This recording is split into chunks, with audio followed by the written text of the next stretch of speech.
Hi, my name is R.Jackson, and I'm speaking to you today on behalf of Cal State University San Bernardino Administration 602, final video blog.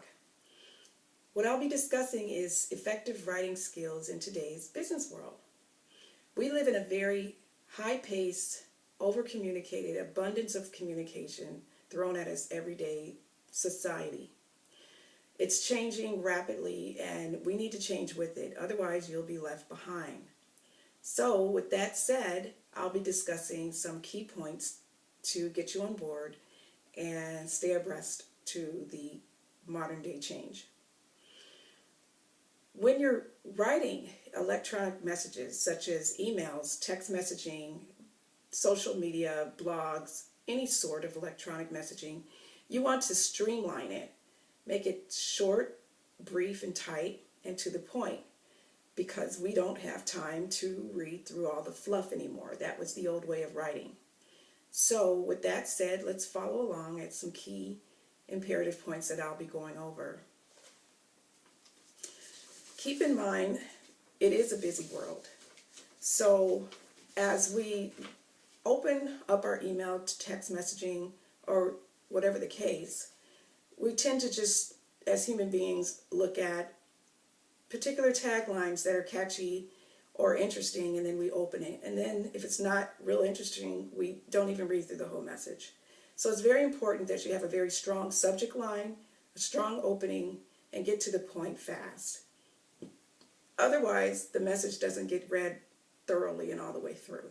We just skip over to the next. So it's also respectable to the reader to not waste their time as well. Here's a list of questions you should ask yourself.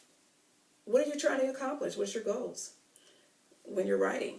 Who's the person you're writing to? Is it your boss or some type of superior, your peer or best friend or parents? All of these things matter when you are writing a message. Cut to the chase, and what type of tone are you going to use? Because whoever you're writing to, you want to have the proper tone, and you want to always get to the point. Map out your content. Make sure your content is tight and brief. Is it in your spoken language? Is it how you would say this if they were standing in front of you? Because you want it to be conversational. That way it's not boring, and it's always best to be yourself. Give a strong positive impression, because it's a lasting impression. And last, and certainly not least, did you ask for what you want? Always ask for what you want, and ask it up front. Because again, we don't have the time to scroll through and read the body of the message. Just don't wait to the end. And I'll discuss that again later on in the blog. Write persuasively. Paint the picture that you want your reader to have. Is it the perception that you want them to know that you're writing? Make sure you paint that picture well. Word transitions. Word transitions connect one sentence to the next, or one topic to the next, and it creates a nice, smooth writing style. Sentence sequencing. This is something that I learned in the last 5 weeks of this course. I like it a lot. It's when a simple sentence is followed by a compound sentence, followed by another simple sentence. This way, your writing has a nice, smooth, rhythmic flow, and if you read it aloud, it's interesting and engaging. And that's what you want your reader to have. Put the bottom on the top. As I stated before, ask for what you want on top. Don't wait till the end of your message to ask for what you want. Be upfront. It's not rude.